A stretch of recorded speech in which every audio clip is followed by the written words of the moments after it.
When the enemy is on your doorstep, sacrifices must be made. This is home for a platoon from Ukraine's 92nd Brigade.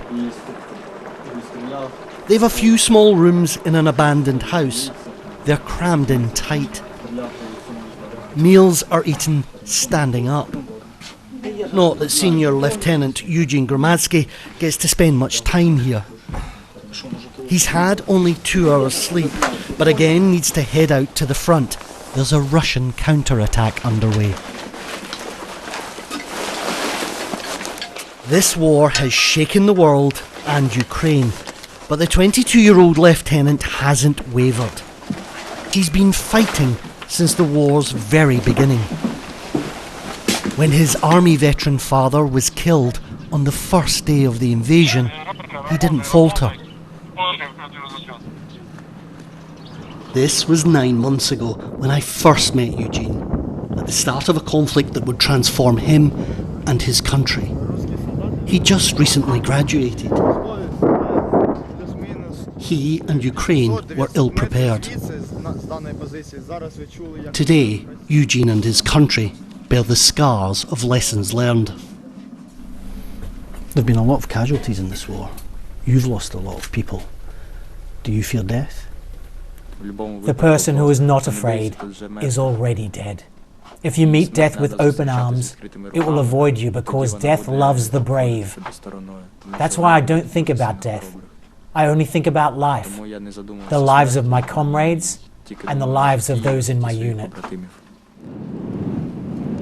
These are the men who have Eugene's back, who stand at the ready in this winter wasteland, exposed to Russian firepower and the elements. They're trying to halt a Russian breakthrough.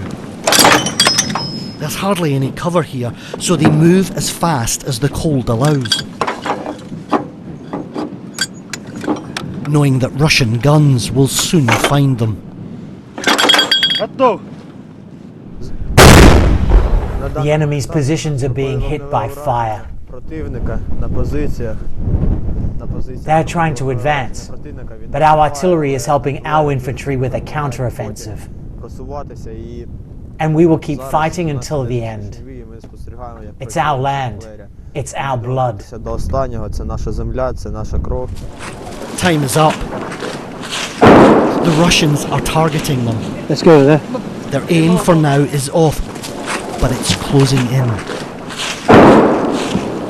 Artillery strikes a nearby tree line. Eugene's comrades hit the trenches. There's fierce fighting up ahead. The Ukrainians have taken a lot of ground here. But for all the sophisticated weaponry and all the ammunition, this is what it comes down to in the end. Men, mud, and an enemy which is within rifle range. Ukraine is still advancing here, but winter is coming, and the next few months are going to be a slow, hard grind. But in these conditions, it's tough maintaining momentum. When Ukrainian soil turns into soup, regaining every step of territory is a slog. We need to work on that village over there.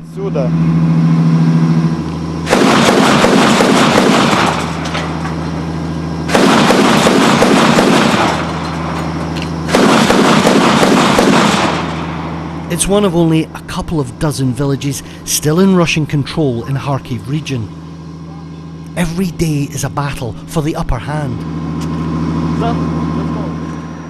The road they must travel is dangerous, pitted with Russian hits and misses. In the freezing cold, everything is an effort. They've lost men on this route. And the bitterest months still lie ahead here.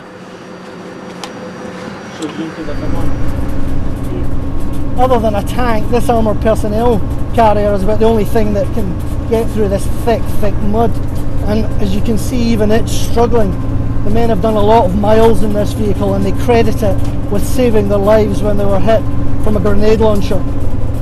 As we move along this front line, Eugene shows me on his phone what they're up against. This is the same armoured personnel carrier that I'm in now. This was earlier though, and you can see how close the fighting is. There are 20 odd Russians in this building there, and this is Eugene and his men opening fire on them. None made it out alive. Movement is spotted.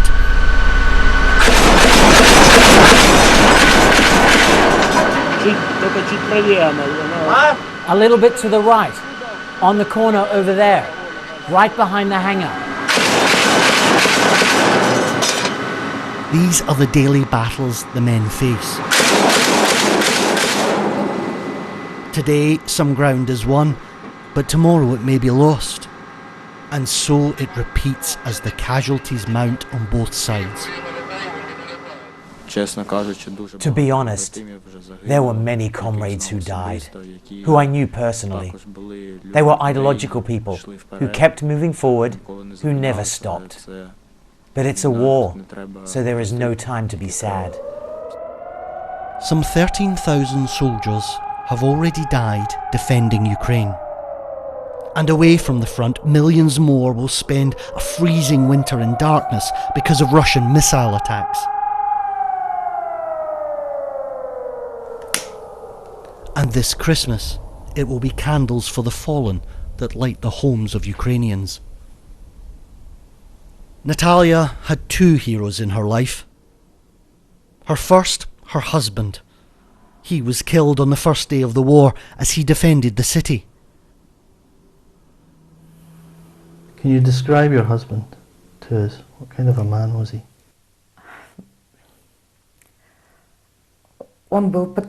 He was a patriot, a real patriot of our country. He was a Ukrainian. You must miss him. A lot. I miss him a lot.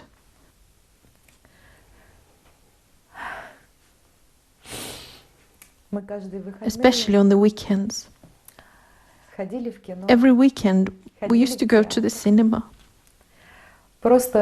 We'd go to the theatre, or we would just go for a walk to see nature and historical places and visit other cities.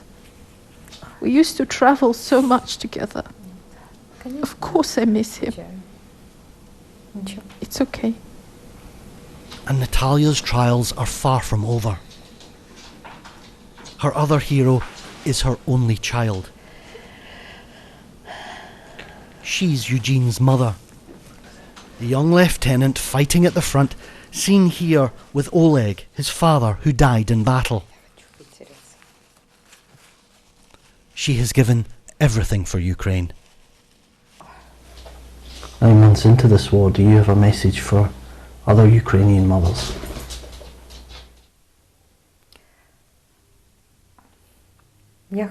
I want to wish them to always believe that everything will be okay with our children and to always wait for them. Mother's love is a big power. We need to believe that everything will be fine. Surely. Quentin Sommerville, BBC News, Kharkiv.